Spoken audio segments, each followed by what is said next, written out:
खताच्या बॅगचा काळा बाजार, 266 ची बॅग 400 ला। गडचिरोलीच्या आरमोरी तालुक्यातील डोंगरगाव भुसारी येथील अतुल कृषी केंद्रातून 266 रुपयांची रासायनिक खताची बॅग तब्बल 400 रुपयांना विकण्याचा प्रकार उघडकीस आलाय। गरज म्हणून अनेक शेतकऱ्यांनी वाढीव दराने हे खत विकत घेतले। मात्र प्रहार संघटनेने तक्रार करताच जिल्हा परिषदेचे कृषी विकास अधिकारी किरण खोमणे यांनी घटनास्थळी जाऊन तपासणी केली आहे। या कृषी केंद्रांवर कारवाई करण्यात येणार असल्याचंही त्यांनी स्पष्ट केलंय।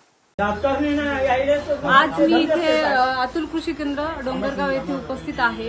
तर आपण पाहू शकता इथे शेतकऱ्यांचा रोष इथे दिसून येत आहे।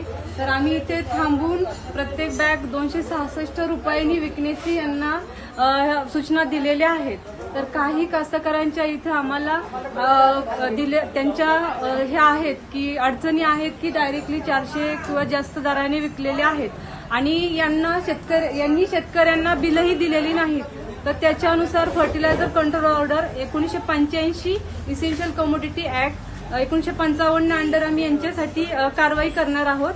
तर त्यांच्यावरती सर आहेत तर ते कारवाई करून घेतील। ठीक आहे। आज या कृषी केंद्रामध्ये डोंगरगाव भुसारी येथे बस स्टॉपवर शेतकऱ्यांची सरासरी लूट चालू आहे। आज 266 रुपयाची बॅग ही जवळपास 400 रुपयाला कृषी केंद्रामध्ये विकण्यात येत आहे आणि इथपर्यंत आतापर्यंत ही गर्दी जेव्हा होती त्यापर्यंत जवळपास 400 रुपयांना जवळपास 100 ते 200 बॅगा विकण्यात आलेल्या आहेत।